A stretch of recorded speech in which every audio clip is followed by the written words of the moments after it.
Because there's a lot of baggage that comes with the name Hua Cheng. He's a ghost king, there are stories about him, there's rumors, people have an idea in their head when they think of Hua Cheng, but when they think of San Long, they think... What's up guys, it's Kekter, and today I'm here to analyze the importance of the scene I prefer that you call me San Long. Now, I'm not exactly talking about the reveal in this sense that San Long reveals to Xi Lian that he's actually the Ghost King Hua Cheng. I'm talking about the choice of words and the angles that the directors of the manhwa and the donghua chose to portray the scene. In the donghua, they go with a classic romantic 50-50 shot. It's 50-50 because you see half of each person's face. Now, in a Hallmark special, if you see the main couple talking to each other and all of a sudden it cuts into a close-up 50-50 shot, you know they're about to kiss. In some regards, I kind of criticize this angle because sometimes it can give away a kiss before you think it's going to actually happen. However, in another sense, this can totally up the tension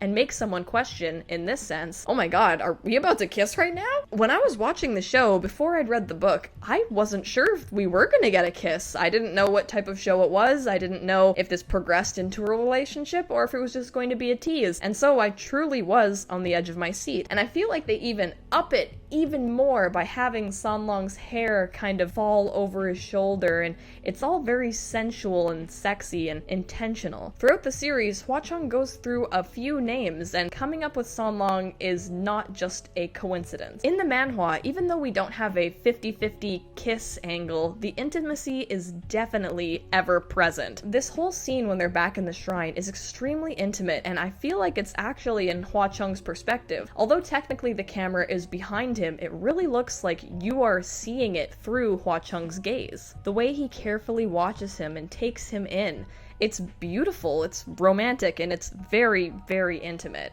But back to the name. When Hua Cheng first meets Xi Lian on the ox cart and they're playing their little game of hiding who they really are, he could have given him any name. But he specifically said San Long, and his reasoning for that was, oh, I'm the third brother in my family. But Hua Cheng's brothers are never brought up throughout the rest of the novel. We don't even know if that's true. So why San Long? Why would he choose such an odd numbered name? Well, we do know that MXTX has a little inside joke within her books, but there's also a cuter reason, and I've got my new friend Tai to help explain why. I'm learning a very rudimentary Chinese, and I've learned that San means 3. Is that correct? Yes, that's correct. And in the beginning of the show, he tells Xi Lian that he's San Long, and that's like third brother kind of thing, like he's the third in his family, right? Yes, that's what Long means. It means son in some cases, and it can be used to describe a husband. Usually put a surname before Long, and then that would refer to your husband. Oh, okay. So when he tells Xi Lian, you should call me San Long, do you think he's being a little bit cheeky because it does have that meaning in there? Yes, most definitely. I think he's definitely trying to, in Chinese we call it 占便宜, where you like sort of take advantage of the person. Oh, see, and that went like right over my head the first time like watching this at all, because it's like, why does he really want Xi Lian to call him that as opposed to Hua Cheng? Because you could look at it from the way of calling him Hua Cheng, that's his like title as a ghost, and everybody knows of Hua Cheng and like all these different like things that he's supposedly done, horrible and good. But then to Xi Lian, he's like, I just want you to call me San Long. Yes. He made up the name, right? Like, yeah. He could have called himself anything. Yeah, he definitely did that on purpose. Take advantage of Xie Lian. And is there any other like things within San Long or even like Hua Cheng that is kind of interesting about his name?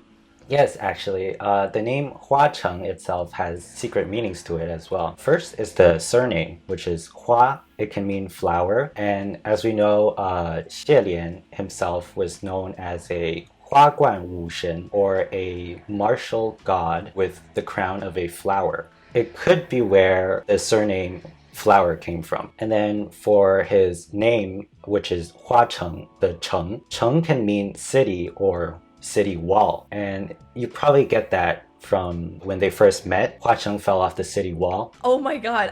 Even you just saying city wall just now, I did not know that at all. Like, I looked up Hua and I knew that it was like flower, and I was like, oh, that's cute because Qilian had the flower thing, but it's straight up like flower and then Flower city wall. and city like, wall, yeah.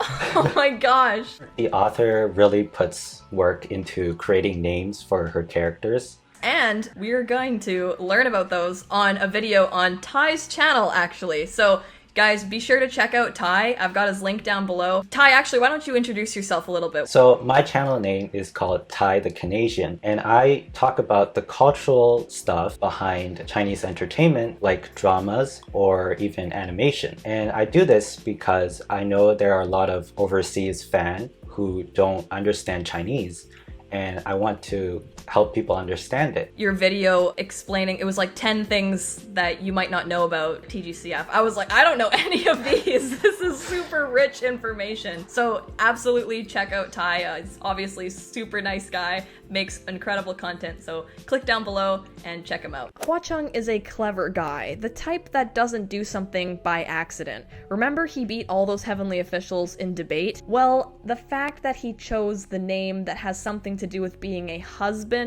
after his first meeting with Qilian was while he was being a bride, this guy came up with the silliest romantic little inside joke between the two of them and rolled with it. Qilian is very good at playing along. If you've read the book, you know the chemistry these two have together and their ability to keep secrets and trust each other. The puppet master scene is a perfect example of their trust and playfulness with one another, and I feel like the Sanlong name is just another aspect of their relationship. Funny thing is that he is insecure and he can play all, oh gaga, please protect me, but then deep down he's saying, yeah, but you're gonna call me husband. But of course he wouldn't want Qilian to be uncomfortable, so you know, you cover it up and over-explain yourself that it's because of my 3 brothers. Obviously, it's not because I want you to call me your future husband. In a way, it's almost like a really bad pickup line. He straight up was like, what's my name? You can call me your husband.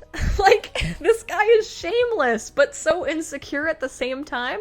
He's full of contradictions, and I think that's what makes him a very complex and human character, because he has those insecurities, but he wants what he wants. He's very good at hiding and also crossing the line. He is sharp with his tongue. All of his words are intentional. There's not one time that he says something that he doesn't mean. He is the most sincere character. He even straight up tells Qilian, you'll never find someone as sincere as me. This is just one more reason why I love Hua Cheng, I love Qilian, and I love their relationship. It's written so well in the book, and I seriously recommend checking it out if you haven't already. And with that, I leave you with the question, if they hadn't met under such a perfect bride and groom situation, do you think Hua Cheng still would have named himself Sanlong?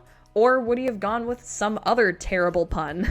Leave a comment down below and let me know what you think. If you guys liked this video, consider checking out my YouTube membership. On the first tier, you have members-only live streams. On the second tier, you have the BTS, bloopers, and Ghost Flame sticker sent to you.